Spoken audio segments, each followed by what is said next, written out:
नमस्कार दोस्तों, स्वागत है आपका हमारे YouTube चैनल में। आज हम आपको एक कहानी सुनाएंगे जिसका शीर्षक है एक दूसरे के साथ मिलकर काम करने से तरक्की होती है। एक गांव में एक परिवार था जिसमें कल्लू किसान, उसकी पत्नी और उनके 2 बच्चे रहते थे। उस परिवार में आपस में बिल्कुल भी नहीं बनती थी। वह एक दूसरे की बात नहीं मानते थे, ना ही किसी काम में एक दूसरे का सहयोग करते थे।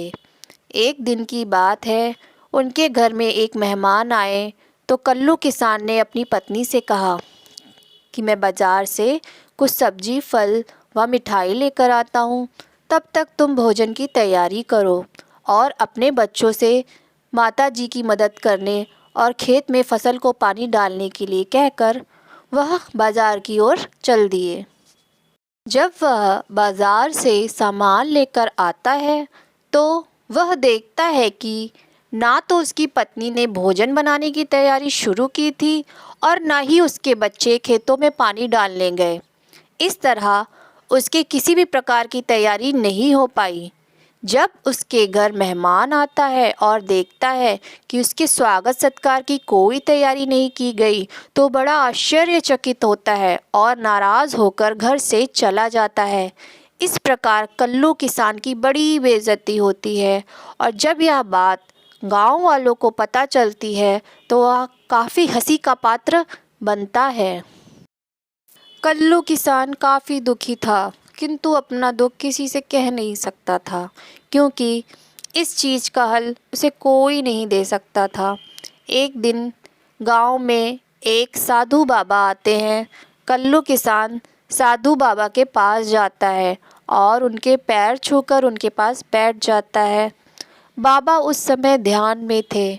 जब उनका ध्यान पूरा होता है तो वह देखते हैं कि कल्लू काफ़ी देर से बाबा के पास बैठा हुआ है। उसने सुबह से कुछ भी खाना नहीं खाया। तो बाबा उससे पूछते हैं, बेटा क्या तुमको कोई परेशानी है? तो वह बाबा को अपने घर की परेशानी बताता है और बाबा से इस समस्या का हल पूछता है। तो बाबा उसकी समस्या को ध्यान से सुनते हैं और एक युक्ति बताते हैं। वह कहते हैं कि पड़ोस के गांव में एक सुंदर कमल के फूलों का तालाब है। कल तुम अपने परिवार को लेकर मेरे साथ वहां चलो तो मैं उस फूल से तुम्हारे परिवार के लिए पूजा करूंगा और तुम्हारी समस्या दूर हो जाएगी।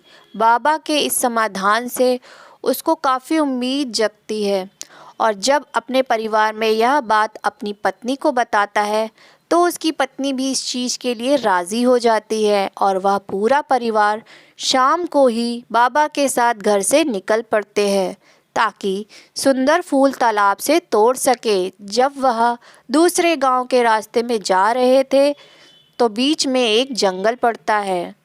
उस जंगल में एक राक्षस रहता था जिससे उन्हें काफ़ी डर लग रहा था। तो बाबा के दिमाग में एक युक्ति आती है। बाबा ने कल्लू को लकड़ी चुनने तथा उसके लड़कों को पानी लाने के लिए भेज दिया तथा बीबी को चूल्हा बनाने के लिए कहा और उसने जगह साफ कर दी जिससे पांचों ने अपने अपने काम कर लिए। चूल्हा जलाया गया, पानी गर्म होने लग गया। वृक्ष के ऊपर जो राक्षस रहता था वह सोचने लगा, यह कैसा मूर्ख है, इन्होंने चूल्हा तो जला दिया मगर इनके पास पकाने को तो कुछ है ही नहीं। राक्षस ने उनसे पूछा, तुम्हारे पास पकाने को क्या है? तो बाबा ने बोला, हम तुझे मार के खाएंगे। राक्षस बोला, मुझे क्यों मारोगे? तो बाबा बोला, हमारे पास ना पैसा है और ना ही सामान, तो क्या करें? राक्षस सोच में पड़ गया कि इन्होंने चूल्हा भी जला लिया है, सब कर्मशील हैं, मुझे तो यह खा ही जाएंगे, जिससे राक्षस काफ़ी डर गया। तो राक्षस बोला, अगर मैं आपको धन दे दूं तो क्या मुझे छोड़ दोगे? तो बाबा ने बोला, हाँ छोड़ देंगे। राक्षस कहने लगा, मेरे साथ चलो, मैं तुम्हें धन देता हूँ। राक्षस उनको थोड़ी दूर एक गुफा में ले गया और इशारा किया और कहा कि यहाँ से निकाल लो। वो लोग गुफा में गए और वहाँ से धन निकाल लिया।